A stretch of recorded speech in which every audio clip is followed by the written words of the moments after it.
വളരെ സിമ്പിളായിട്ട് ഒരു കിണ്ണത്തപ്പം ഉണ്ടാക്കിയാലോ? നമ്മൾ വീട്ടിലുള്ള ഇൻഗ്രീഡിയൻസ് മാത്രം മതി ഈ ഒരു അടിപൊളി കിണ്ണത്തപ്പം ഉണ്ടാക്കിയെടുക്കാൻ. കുട്ടികൾക്കൊക്കെ വളരെ ഇഷ്ടപ്പെടുന്ന ഈ ഒരു കിണ്ണത്തപ്പം എങ്ങനെ ഉണ്ടാക്കിയെടുക്കുക നോക്കിയാലോ? അതിനായിട്ട് ഞാനിവിടെ ദോശമാവാണ് എടുത്തിട്ടുള്ള 2 കപ്പ് എടുത്തിട്ടുണ്ട്. അതിലേക്ക് ഒരു നേന്ത്രപ്പഴം ചെറുതായി അരിഞ്ഞ് വെച്ചിട്ടുണ്ട്. കുറച്ച് ഡ്രൈ ഫ്രൂട്ട്സ് വേണം, അതും കൂടി മാറ്റി വെച്ചിട്ടുണ്ട്. ഇനി ഒരു 1/2 കപ്പ് അളവിൽ പഞ്ചസാരയും കൂടി മാറ്റി വെച്ചിട്ടുണ്ട്. ഇനി നമ്മൾ ചെയ്യുന്നത് ദോശമാവിലേക്ക് നമ്മൾ ആവശ്യത്തിനുള്ള പഞ്ചസാര ഇട്ട് കൊടുക്കുകയാണ് ചെയ്യുന്നത്. ഇവിടെ 2 കപ്പ് അളവിൽ ദോശമാവിലേക്ക് ഞാനിവിടെ 1/2 കപ്പ് അളവിൽ പഞ്ചസാരയാണ് ചേർത്ത് കൊടുത്തിട്ടുള്ളത്. ഈ ഒരു പഞ്ചസാര ഇതിലേക്കൊരു നോർമൽ മധുരം ഉണ്ടാവുള്ളൂ, ഓവറായിട്ട് മധുരം ഉണ്ടാവില്ല കേട്ടോ. ഈ ഒരു മധുരമാണ് ഇതിലേക്ക് ടേസ്റ്റ് ഉണ്ടാവുക. ചെറിയൊരു പുളിയും മധുരവും ഒക്കെ പാടെ കൂടി ഒരു അടിപൊളി കിണ്ണത്തപ്പാണ്. അപ്പോൾ ഈ പഞ്ചസാര നന്നായിട്ട് അലിയുന്നത് വരെ ആദ്യം നന്നായിട്ടൊന്ന് മിക്സ് ചെയ്ത് കൊടുക്കുക. അതിന് ശേഷം നമ്മളിതിലേക്ക് പൊടിയായി എരിഞ്ഞ് വെച്ചിട്ടുള്ള നേന്ത്രപ്പഴമാണ്, അതും കൂടി ചേർത്ത് കൊടുക്കുക കേട്ടോ. നേന്ത്രപ്പഴം എന്തായാലും ഇട്ട് കൊടുക്കുക, നേന്ത്രപ്പഴം സ്കിപ്പ് ചെയ്യേണ്ട ആവശ്യമില്ല കേട്ടോ. അതിനുശേഷം ഇതും നല്ല രീതിയിൽ ഒന്ന് മിക്സാക്കി എടുക്കുക. ഇത് നല്ല രീതിയിൽ മിക്സാക്കി എടുക്കുന്നത് ഇതിൽ ചെറുതായിട്ടൊന്ന് ഉടഞ്ഞ് ഈ മാവിലേക്കൊന്ന് മിക്സ് ആവട്ടോ. എന്നാൽ ഓവറായിട്ട് ഉടയേണ്ട ആവശ്യമൊന്നുമില്ല കേട്ടോ. ഇനി നമ്മൾ ഇതിലേക്ക് ചേർക്കുന്നത് നമ്മുടെ കയ്യിലുള്ള ഡ്രൈ ഫ്രൂട്ട്സ് ആണ്.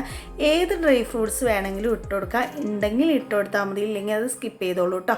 അപ്പോൾ ഞാനിവിടെ മുന്തിരിയും അതുപോലെ തന്നെ ഡ്രൈ ഫ്രൂട്ട്സും കൂടിയാണ് മിക്സ് ചെയ്തിട്ട് കൊടുത്തിട്ടുള്ളത്. നിങ്ങളുടെ കയ്യിൽ ക്യാഷ് ഉണ്ടെങ്കിൽ അതിട്ട് കൊടുത്താൽ മതിയാവും കേട്ടോ. അതിനുശേഷം ഇതുപോലൊരു പാത്രം എടുത്തിട്ടുണ്ട്. നിങ്ങളുടെ കയ്യിൽ സ്റ്റീൽ പാത്രമോ അല്ലെങ്കിൽ ചോറ്റുപാത്രമോ ഏതായാലും കുഴപ്പമില്ല കേട്ടോ. എൻ്റെ കയ്യിൽ ഇതുപോലൊരു നോൺ സ്റ്റിക്ക് പാത്രം ഉണ്ടായത് കൊണ്ടാണ് ഞാൻ ഇതുപോലൊരു പാത്രം എടുത്തിട്ടുള്ളത്. അതിനുശേഷം ഇതുപോലെ ഒന്ന് നെയ്യ് തടവി കൊടുക്കുക. ഇനി അതിനുശേഷം ഇതിലേക്ക് നമുക്ക് ആവശ്യത്തിനുള്ള മാവ് കോരി ഒഴിച്ചെടുക്കുക. ഞാനിത് കുറച്ചധികം കൊണ്ടുള്ളൊരു പാൻ ആയതുകൊണ്ട് തന്നെ ഞാൻ മുഴുവനായിട്ടും ഇതിലേക്ക് ഒഴിച്ചു കൊടുക്കുന്നുണ്ട് കേട്ടോ. നിങ്ങൾ ഒഴിച്ചു കൊടുക്കുമ്പോൾ എപ്പോഴും പാനിൻ്റെ മുകളിൽ എത്തുന്ന രീതിയിൽ ഒഴിച്ചു കൊടുക്കരുത് കേട്ടോ. ഇത് അത്യാവശ്യം നല്ല രീതിയിൽ പൊങ്ങി വരും. അതുകൊണ്ട് തന്നെ നമ്മൾ പാനിൻ്റെ മുകളിലായിട്ട് വരുന്ന രീതിയിൽ ഇതൊരിക്കലും ഒഴിച്ചു കൊടുക്കരുത് കേട്ടോ. അപ്പോൾ ഇതുപോലെ ഞാനിതാ മുഴുവനായിട്ടും ഈ ഒരു പാത്രത്തിലേക്ക് തന്നെ ഒഴിച്ചു കൊടുത്തിട്ടുണ്ട്. ഇപ്പോൾ ഇത് കണ്ടാൽ തന്നെ അറിയാം നിങ്ങൾക്ക് മാവിനേക്കാട്ടിയും കുറച്ചും കൂടി ഉയരത്തിലാണ് പാത്രത്തിൻ്റെ അളവ് നിൽക്കുന്നത് കേട്ടോ. അതിനുശേഷം നമ്മൾ ഇവിടെ ആവിക്ക് വെക്കാൻ വേണ്ടിയിട്ട് നമ്മളിവിടെ സ്റ്റീമർ നന്നായിട്ടൊന്ന് ചൂടാക്കി വെച്ചിട്ടുണ്ടായിരുന്നു. ഇനി ഒഴിച്ച് വെച്ച കൂട്ട് നമുക്ക് ഒരു സ്റ്റീമറിലേക്ക് വെച്ചതിന് ശേഷം ആവി വരുന്ന സമയത്ത് ഇതൊന്ന് അടച്ച് വെക്കട്ടോ.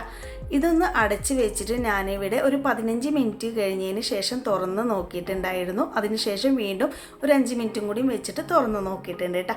മൊത്തത്തിൽ എനിക്ക് 20 മിനിറ്റാണ് കുക്ക് ടൈം ആയിട്ടുള്ളത്. നിങ്ങളുടെ പാത്രത്തിനും അതുപോലെ മാവിൻ്റെ കനത്തിനും അനുസരിച്ചാവും കേട്ടോ കുക്കിംഗ് ടൈമിൻ്റെ വ്യത്യാസം കേട്ടോ. അപ്പോൾ ഇപ്പോൾ ഞാനൊരു സ്റ്റിക്ക് ഉപയോഗിച്ച് ഒന്ന് കുത്തി നോക്കിയിട്ടുണ്ട്. അതിലൊന്നും ഒട്ടി പിടിച്ചിട്ടില്ല. അത്യാവശ്യം നന്നായിട്ട് തന്നെ അത് കുക്കായി കിട്ടിയിട്ടുണ്ട് കേട്ടോ. ഇനി നമുക്ക് ഇതൊന്ന് ചൂടാറി കിട്ടണം. ചൂടാറി കിട്ടിയതിന് ശേഷം നമുക്കിതൊന്ന് വേറൊരു പാത്രത്തിലേക്ക് മാറ്റി കൊടുക്കാം കേട്ടോ. ഇപ്പം ഞാനത് സ്റ്റീമറിൽ നിന്ന് എടുത്തിട്ട് നേരെ അതേ പാത്രത്തിലേക്കൊന്ന് ഇറക്കി വെച്ചിട്ടുണ്ട്. അത്യാവശ്യം നല്ല ചൂടുണ്ട് കേട്ടോ. അപ്പോൾ എൻ്റെത് നോൺ സ്റ്റിക്ക് പാത്രം ആയതുകൊണ്ട് തന്നെ പെട്ടെന്ന് ഇത് വിട്ടു പോരും. ഇനി സ്റ്റീൽ പാത്രം ആയാലും ചോറ്റുപാത്രം ആയാലും പെട്ടെന്ന് തന്നെ അതിൽ നിന്ന് വിട്ട് കിട്ടും. എന്തായാലും ഈ ഒരു കിണ്ണത്തപ്പം നിങ്ങൾ ഉണ്ടാക്കി നോക്കൂലേ? ഇപ്പോൾ കുട്ടികളൊക്കെ വീട്ടിലുണ്ടാവൂലേ? അപ്പോൾ അവർക്ക് എന്ത് കൊടുക്കണമെന്ന് ആലോചിച്ചിരിക്കുകയാണെങ്കിൽ ഈ ഒരു റെസിപ്പി എന്തായാലും ഒന്ന് ട്രൈ ചെയ്ത് നോക്കണം. നിങ്ങൾക്കും നിങ്ങളുടെ കുട്ടികൾക്കും എന്തായാലും ഇഷ്ടപ്പെടും. ഇഷ്ടപ്പെടുകയാണെങ്കിൽ സബ്സ്ക്രൈബ് ചെയ്യാനും ലൈക്ക് ചെയ്യാനും ഷെയർ ചെയ്യാനും മറക്കരുത്. ഇതുപോലുള്ള റെസിപ്പിയുമായി വീണ്ടും കാണാം.